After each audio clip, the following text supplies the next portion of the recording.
you say hi to her? Hi. Okay, so what's your name? Mary Catherine Sheldon. I'm Kari. I'm Michael. Nicole. I'm Dobbin. Gabriana is 15, and Devin is 13, and Cassandra is 8, and then Tristan, who's our foster child, is 5. In Bree's case, she was taken at birth because her mom had tested positive for drugs during birth. Her dad was also a convict and just domestic violence offender. It was just not a good situation. He's been in foster care for 2.5 years. And in Oregon, you're not supposed to be in, once you've hit the 14-month time period, you're supposed to work towards adoption. They didn't ask for this. They didn't ask to be moved on from one place to the other, be hurt. He's had quite the life already. There's a need for good quality foster parents. So I grew up in the foster care system. My mom was abusing drugs and alcohol. Even to this day, I still kind of deal with some of the things that, you know, I've been impacted by and held in a lot of stuff, but I ended up telling kind of the abuse that happened. Insecurities, gosh, self-worth, like you just feel like you just don't have a lot of confidence because you feel undervalued, like your opinions or your, I mean, sometimes people don't believe you when you share your story or that kind of thing. When you're in foster care, I think sometimes you don't have those people that are constant in your life that support you, and that's adding to the lack of, you know, self-confidence and self-worth. And then I aged out at 18. No child should have to exit and be alone. Yeah. And that's what really it felt like. I was all of a sudden expected to be this adult just because I turned 18 or I graduated high school. I contemplated suicide several times just because of all the things that I had experienced. But my sister always kind of gave me something to,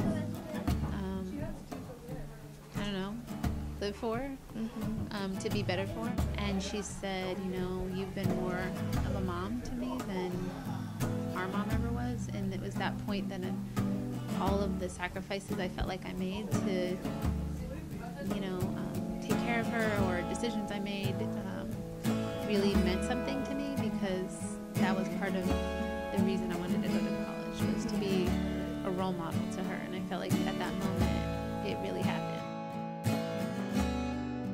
Well, I've always wanted to do foster care. Once my children are gone, it's just, you know, it was either go to work or have children in my home. And I chose the children because I just think they need it. There's just so many kids that don't have a home, don't have a place.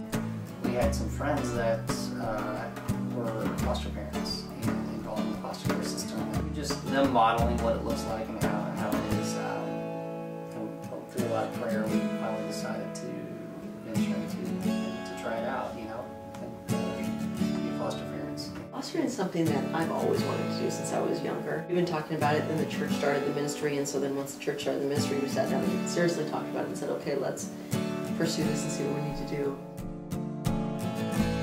For us, it's been a huge adjustment. We've had to, you know, several events that we ended up having to stay home all day because we just couldn't take him out because his behavior was just so out of control. Mitch took so much emotional care that we didn't really realize that he would need a lot of emotional support and just assistance processing through, like, why am I in foster care? Is it something I did? Is it something my parents did? And so it was just, that was hard. It was just hard to watch as he would come to realizations of facts or truth about his mom, because it hurt. It hurt deeply.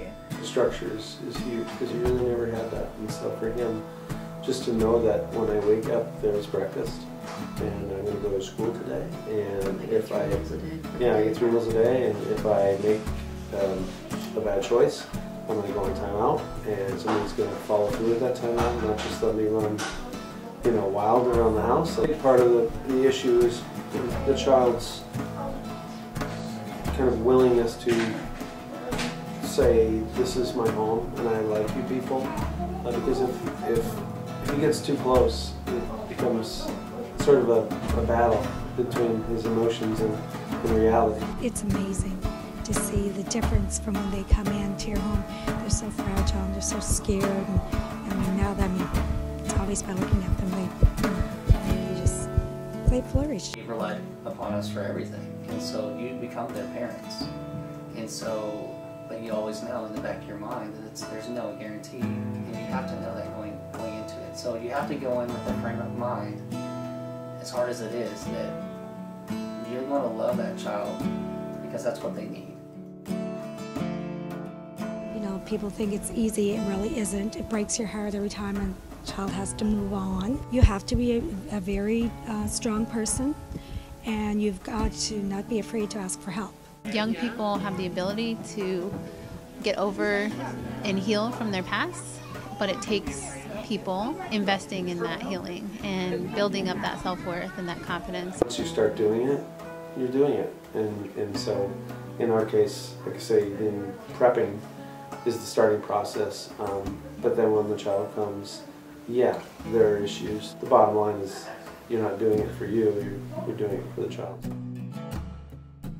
My main goal, I think, is doing foster care is to let the children know that there are good people and you can have a good life and you're not always going to be hurt. And I think what really makes it worthwhile is when you hear them saying, I love you, you're the best mom. He's a good boy, and I just want the best for him, and I think this experience will help him, and it certainly has kind of helped us understand kind of what it's all about. You just can't help but fall in love. He likes to say we have like a...